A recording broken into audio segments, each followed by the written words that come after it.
Porque hoy se conmemora el Día de la Solidaridad con las víctimas de agresiones sexuales en Uruguay y la región. En este marco es que se realiza el lanzamiento del proyecto ICOBE, que nace ante la problemática de violencia sexual en nuestro país. Vamos a conversar de este flagelo con una de sus integrantes, con la psicóloga Victoria Marichal. Bienvenida, Victoria. Bienvenida. Muchas gracias.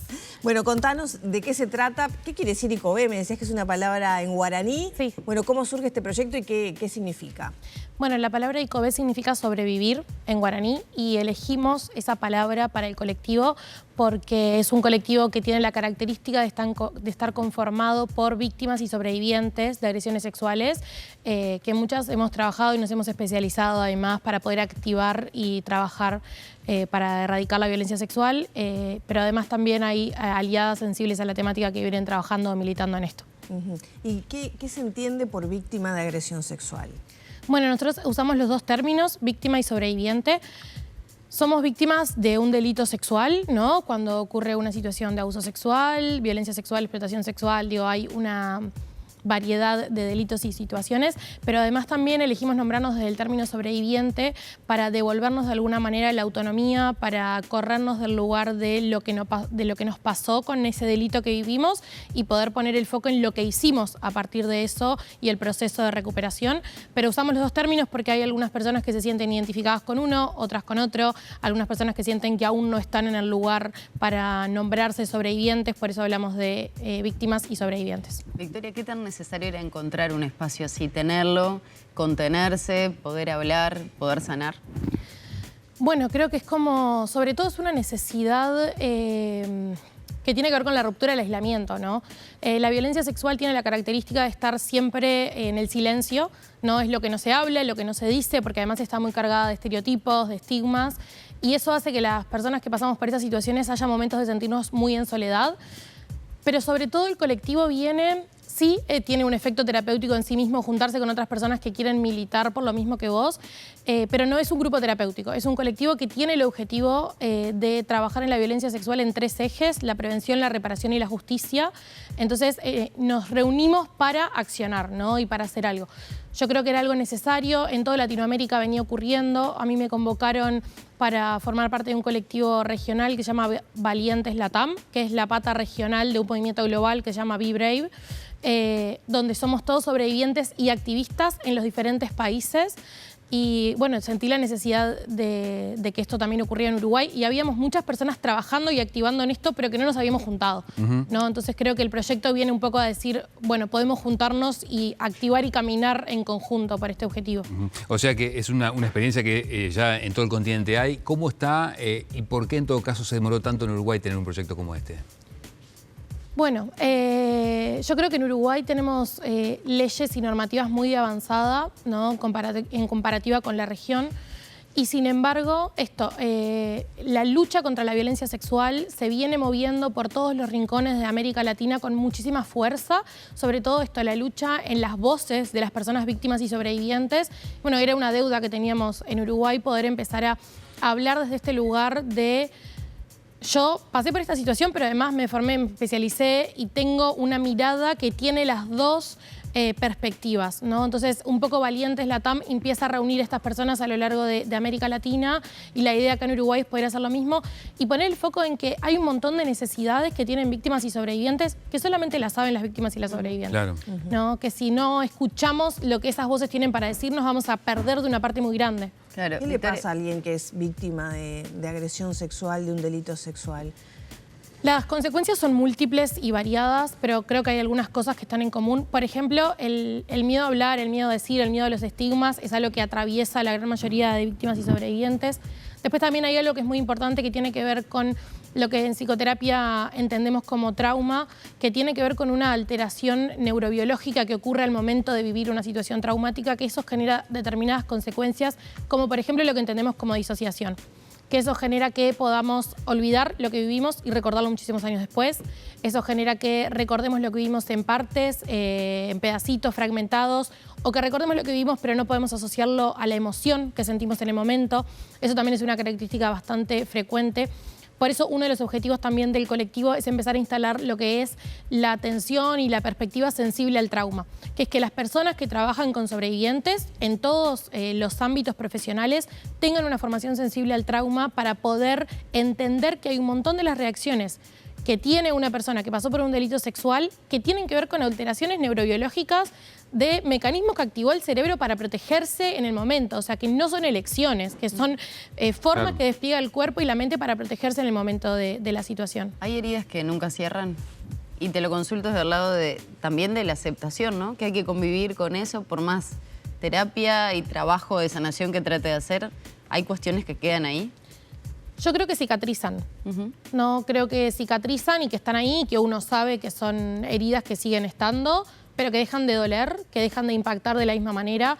Creo que es importante también poner el foco en que existe la posibilidad de la recuperación y la reparación, que para eso hoy en día se necesitan un montón de recursos económicos, recursos emocionales, recursos afectivos, a los que no todas las víctimas tienen acceso, pero también es uno de nuestros objetivos empezar a militar por la reparación para víctimas y sobrevivientes y por ende el acceso a tratamientos de salud mental, el acceso a redes afectivas, ¿no? Para poder llegar a ese punto de reparación y cicatrización que algunas personas hemos podido, nos nombramos sobrevivientes porque entendemos que hemos podido cicatrizar esa herida, pero que también sabemos que hay otro montón de personas que no han tenido los recursos para hacerlo y que un poco es responsabilidad social y estatal que eso ocurra. Y que además debe ser muy difícil, supongo yo, dar el paso de contarlo, de reconocerlo, de publicar que ha sido víctima de una agresión, a esa gente que por ahí nos está mirando y que sufrió lamentablemente un episodio como esto. ¿Qué se le dice? ¿Cómo dar ese paso y formar parte del proyecto?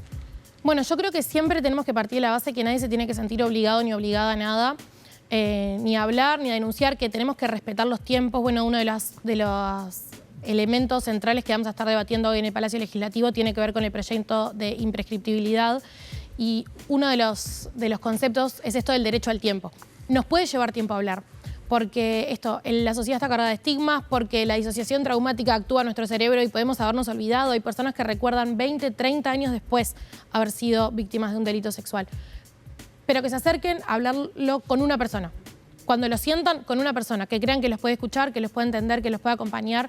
Con hablarlo con una persona ya estamos rompiendo el silencio y al romper el silencio estamos rompiendo el aislamiento, ¿no? Y sobre todo, para el resto de la sociedad, la respuesta que tenemos al momento que alguien nos cuenta haber sido víctima de un delito sexual es sumamente importante en el proceso de reparación de esa persona. ¿Qué eco han encontrado sobre todo en el sistema político, en esto que planteabas de la imprescriptibilidad? Que los delitos no prescriban. Exacto. Bueno, hay un sobre todo cuando hay movimientos que van en contra, por ejemplo, de modificar la ley de violencia basada en género y algunas cuestiones vinculadas a las denuncias, ¿no? Sí, un poco nosotros lo que estamos intentando es que se mueva un proyecto de ley que ya fue presentado en 2020 por la senadora Amanda de la Ventura, que lo que plantea es esto, que los delitos sexuales a niños, niñas y adolescentes no prescriban. La justificación tiene que ver con esto, ¿no? Con el derecho al tiempo, con los impactos neurobiológicos que tiene una situación de violencia sexual en un niño, una niña, un adolescente, ¿no? Y también las condiciones para que alguien pueda realizar una denuncia. En la gran mayoría de los casos de violencia sexual en la infancia y adolescencia no están dadas porque sabemos que la mayoría de estos delitos ocurren, por ejemplo, en el ámbito intrafamiliar, ¿no? Y bueno, y hoy en el Palacio contaremos con la presencia de Amanda, que presentó el proyecto. Además va a estar la vicepresidenta Beatriz Argimón, va a estar la senadora Carmen Sanguinetti y la senadora Silvia Nane dando un poco sus perspectivas sobre este proyecto. Victoria, vos incluías tu persona en el plural que manejaste toda la entrevista, tú fuiste víctima. ¿Qué fue clave para vos para poder tomar este lugar activo de sanación y de compartir la solución o ese camino de solución para otras personas? No sabría decir qué fue lo que me llevó a hacerlo. Sí que el lugar de activismo y de militancia ha sido muy clave en el proceso de reparación. Yo en 2022 publiqué un libro con mi experiencia por el sistema judicial, digamos, por hacer la denuncia, por transitarla. En 2023 alcanzamos la condena de culpabilidad, que somos un 14% de los casos que se denuncian los que alcanzan una condena de culpabilidad, o sea, realmente es una excepción a la norma.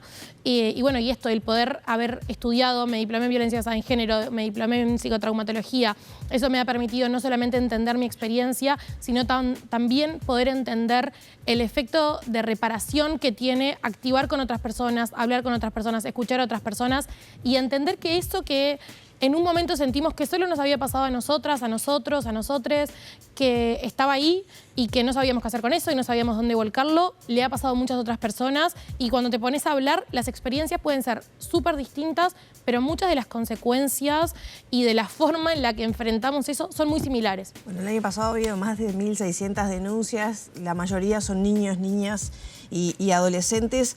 Ya tenemos que cerrar, pero ¿qué se podría hacer para prevenir? Creo que estamos un poco desorientados como sociedad en eso, ¿no? ¿Cómo se previene situaciones de estas que muchas veces son perpetradas por quienes tienen la obligación de cuidar a esos niños, niñas y adolescentes? Bueno, uno de nuestros ejes es la prevención porque entendemos un poco que justicia es que no pase, ¿no? Realmente. Dentro de la prevención hay algo que es muy importante que tiene que ver con la ruptura del silencio en torno a esto. Necesitamos tener espacios para hablar, necesitamos poner arriba de la mesa que esto ocurre, porque las personas tienen que saber que lo que están viviendo no es normal o no tiene por qué ocurrirles, o sea, tenemos que desnaturalizar este tipo de conductas, pero además también reforzar la idea de la educación sexual integral obligatoria y como responsabilidad de las instituciones, porque es esto, los delitos sexuales ocurren mayoritariamente en el hogar. Entonces no podemos dejar a la decisión de cada familia si se brinda o no educación sexual integral. Y cuando hablamos de educación sexual integral hablamos de consentimiento, de autoconocimiento del propio cuerpo, de mis límites, de los límites de la otra persona.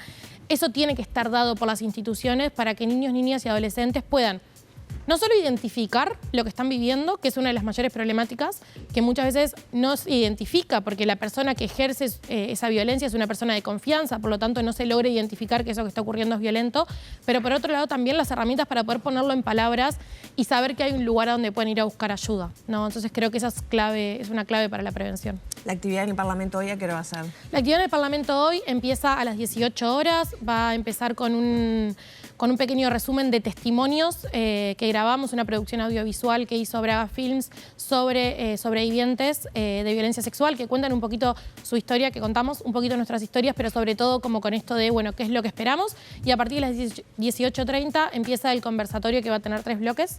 Y trajimos esto para dejarles como aliados en esta lucha. Muy bien, muchas gracias, Victoria. Y gracias por también hacer un espacio tan importante para esas víctimas, ¿no? De todas estas situaciones. Muchísimas gracias a ustedes.